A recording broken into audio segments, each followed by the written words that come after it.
UFC 266 is now in the rearview mirror. It's time to start looking forwards. This is every single fight to make after UFC 266. I've got all of the key fighters from the card on the screen right now, both winners and losers, and you may notice there is an empty box next to all of them, and I've got their next opponents hidden around the perimeter of the screen, and I'm going to slowly reveal them and place them where they belong on the screen, one by one. Let's start straight away with the main event. Alexander Volkanovski beat Brian Ortega. Some say a war, I say a fun third round. Other than that, it was a little bit fun towards the end of the fifth, with Brian Ortega making a little bit of a moment where he tagged Volkanovski with a couple of shots, but that's when Volkanovski knew he'd won the fight. It was a very dominant performance by Alexander Volkanovski, other than those few moments where Ortega had him in trouble. Other than that, though, I believe the next fight for Alexander Volkanovski is very, very self-explanatory. Holloway versus Rodriguez has been announced. I truly believe that Max Holloway is going to beat Yair Rodriguez, and I think it's about time that trilogy happens, because Max Holloway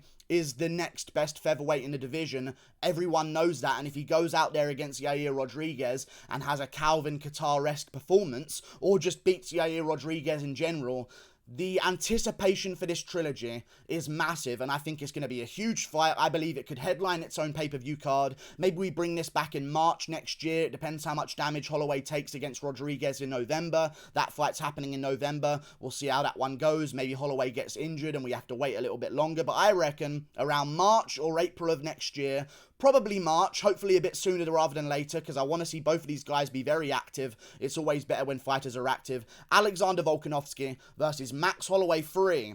If Holloway beats Yair Rodriguez, but I guess if Yair Rodriguez body kick TKOs Max Holloway in the first round randomly out of nowhere, you could do Yair Rodriguez versus Alexander Volkanovski as well. However, wishful thinking. I want it to be the trilogy. There's enough anticipation around that bout. It's massively hyped. Could headline its own pay-per-view card in March. Alexander Volkanovski versus Max Holloway is the one I want to see next. Moving on, Brian Ortega lost in the main event, but had a valiant effort, had a couple of moments where he put Volko in trouble. But Brian Ortega, he's going to need a little bit of time off. And someone else who's going to need a little bit of time off right now, or in a few moments, in a couple of weeks, is Yair Rodriguez. Because if he loses to Max Holloway, he's probably going to take a whole lot of damage, because Max Holloway seems to damage people when he beats them very, very badly. So I expect if Yair Rodriguez loses to Holloway, he's going to need a little bit of time off as well. I don't want to see Brian Ortega back in there anytime soon. I think he should take around 7 months off.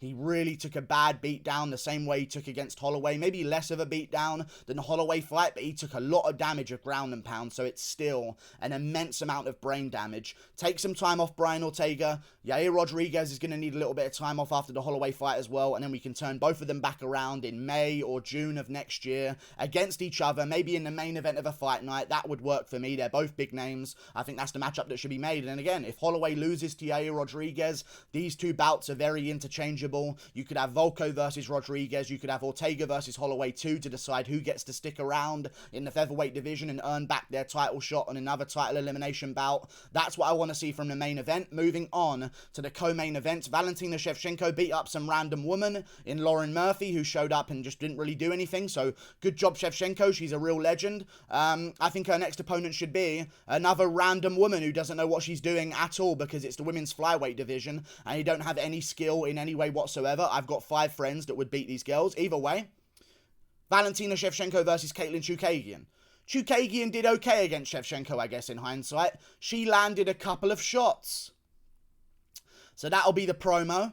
She's on a 2-fight win streak right now, I believe, in the featherweight division. She beat Cynthia Calvillo. She won her last fight as well. So there's not really much else to say. That's just what we're going to do next. And Chefchenko is going to get more legacy, millions in her account, and that's her life. Just beating up these women at women's flyweight. Caitlyn Chukagian, not the best, but she's won her last 2 fights. So I guess she's earned back a title shot that Robert Whittaker away.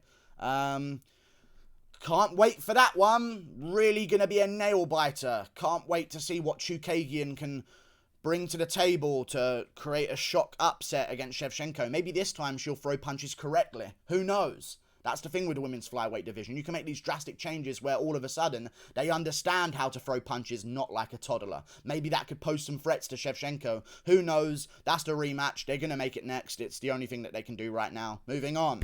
Lauren Murphy Lost to Valentina Shevchenko because she didn't try to win. She just stood on the outside fainting and throwing like 2 shots around. So Lauren Murphy loses. Can't wait for this next one. Her versus Cynthia Calvillo.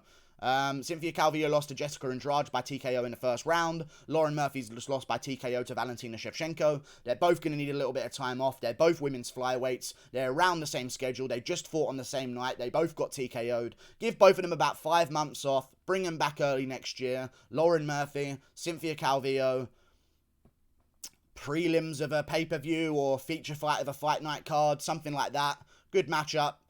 Let's move on, please. Robbie Lawler. This is where we get into the real deals. Robbie Lawler.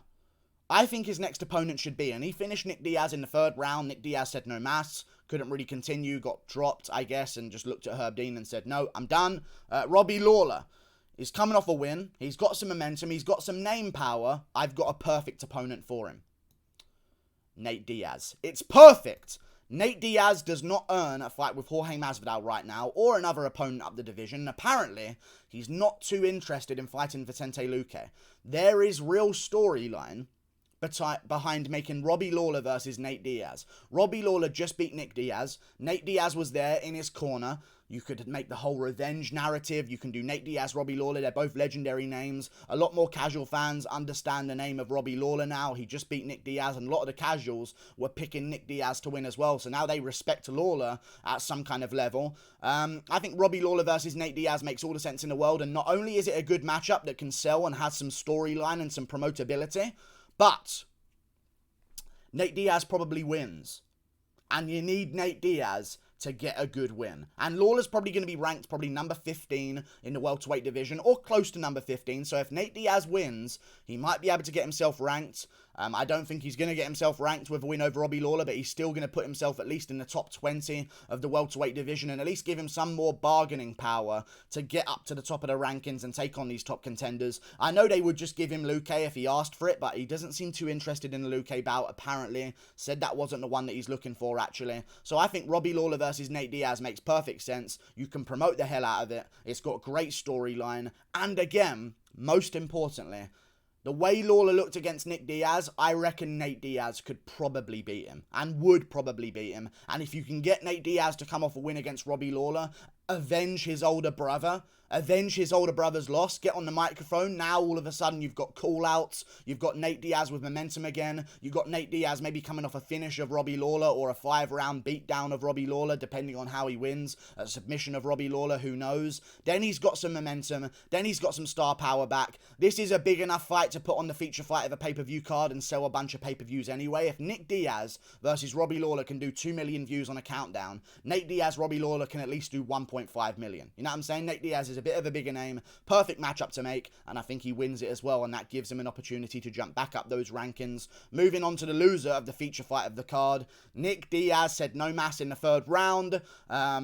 He wants to get back in there because if you remember at the press conference, he said, if I get my arse beat, I'm going to want to get right back in there. I don't think he should get right back in there. I think he should get back in the gym and train and get right back into fight shape and actually become a welterweight with abs, no big thick torso, get in welterweight shape, dial yourself in for a couple of months, recover first of all, enjoy your money, take a month off, something like that. He's an older guy.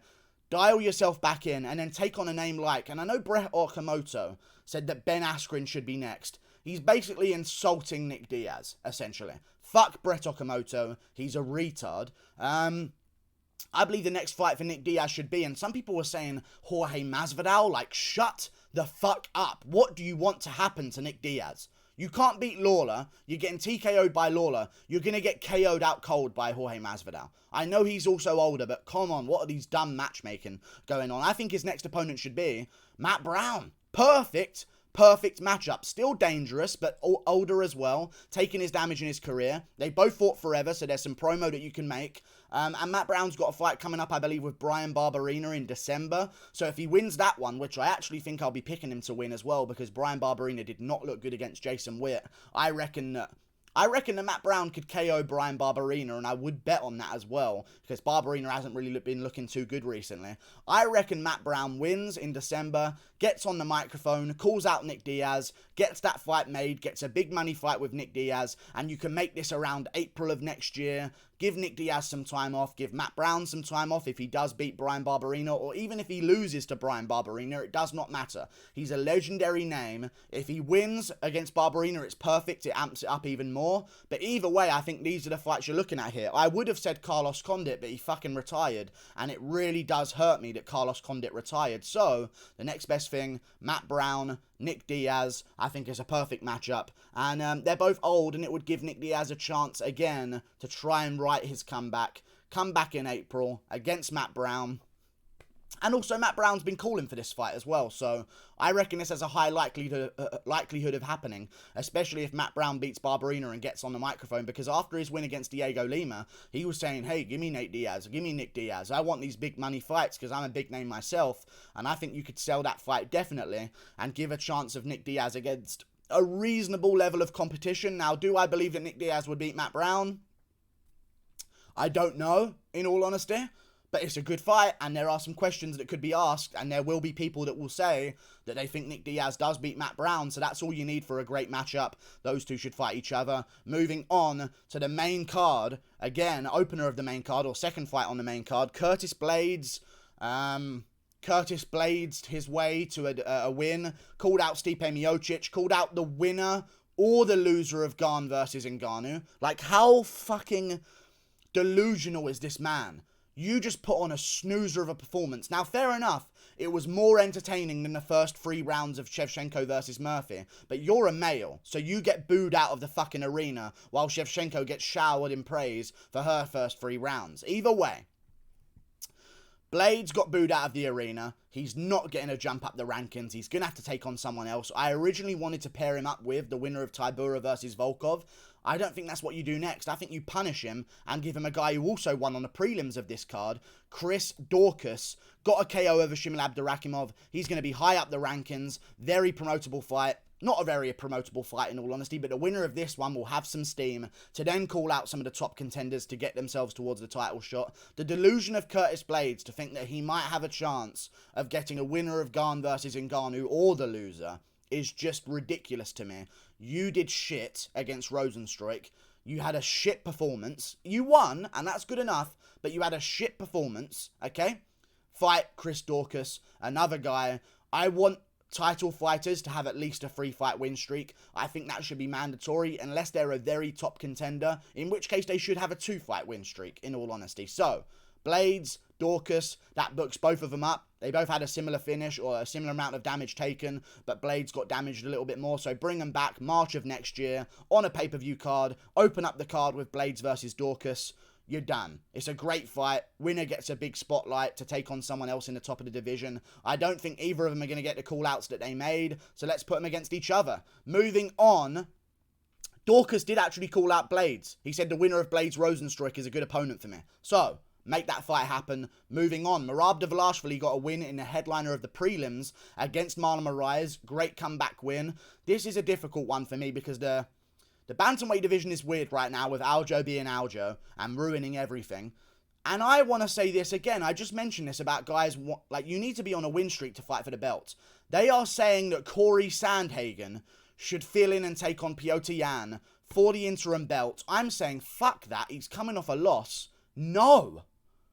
You should have to be on a 2-fight win streak. I get it. People thought he beat TJ Dillashaw. I don't care. You can't sell a fucking title fight when people are coming off losses. What does that fucking shit tell you about the title fight? The winner of this is the best guy. We're going to give him a big shiny belt. But he lost his last fight though. But he's the best, and he'll be the best guy if he wins. Doesn't make any sense to me whatsoever. I believe they should strip Aljo, do Jan versus Rob Font. Well, we'll see how it goes. I might make a video on this as well later today, maybe tomorrow. But Merab Dvalishvili, Corey Sandhagen. Sandhagen, you lost as a top contender. You've got to take on another contender, get back in the win column, and then start looking for title elimination bouts. Marlon Moraes lost. Merab Dvalishvili moves on up the rankings, takes on a top contender in Corey Sandhagen, and puts himself in a position to either get a title shot or a title elimination bout against another big name at bantamweight. Maybe he beats Corey Sandhagen and then looks back at Dominic Cruz, big name fight, wins that one, and now he's got a title shot, who knows. Merab Dvalishvili, Corey Sandhagen. We can also see how Corey Sandhagen deals with grappling after watching him lose to Aljamain Sterling quite badly in the grappling department, so that would show us how much he's improved his game. Merab versus Sandhagen, people who are coming off losses don't get fucking title fights. How is that so hard to understand? Moving on to the last fight, Dan Hooker beat Nasrat Haqparast in the prelims. Crazy that he's on the prelims, but that's how good this card was. Dan Hooker versus Nasrat Haqparast, he took little to no damage in that fight. I reckon turn him right back around in December on the pay-per-view card, or in the main event of a fight night, co-main event of a fight night, something along those lines. Maybe you put him on the January card with Israel Adesanya. Could be done. Adesanya's fighting Whittaker in January, apparently. So, Dan Hooker, Beneil Dariush, January pay-per-view card. Open it up with those two. Title elimination bout for Dariush. Say if Dariush wins, he can get a title shot. I haven't even revealed him yet. There's Dariush.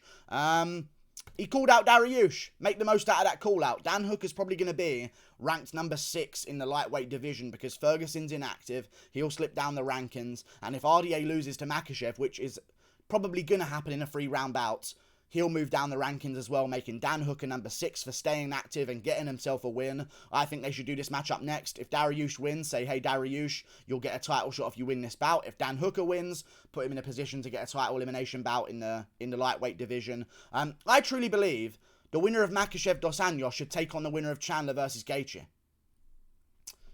You know what I mean? I'm sick of Dariush sitting out on the sidelines and Ali kind of using him to elevate Makhachev's career and not wanting to make Gaethje versus Makhachev because they're both in his interest. I'm sick of that shit.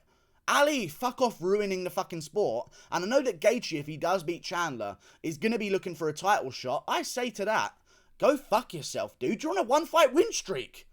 You got dominated by Khabib. You haven't fought in a year. You lost to Poirier before. Fucking win 2 in a row. Title contenders. Covington's doing this bullshit. Everyone's doing this bullshit in every division. I've never seen an era of MMA with more fucking sissy entitled title contenders than we have right now. It's pathetic.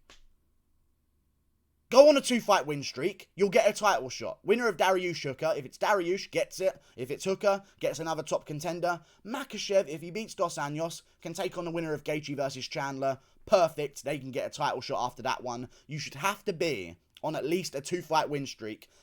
And that's so weird to even say that. You should at least have to be on a 2-fight win streak to get a title shot. Some kind of momentum. Some kind of, you've beaten these few guys.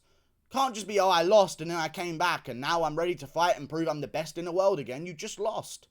Like and subscribe. Thank you for watching. This was every single fight to make after UFC 266. Toodle pip. I'll see you later. Goodbye.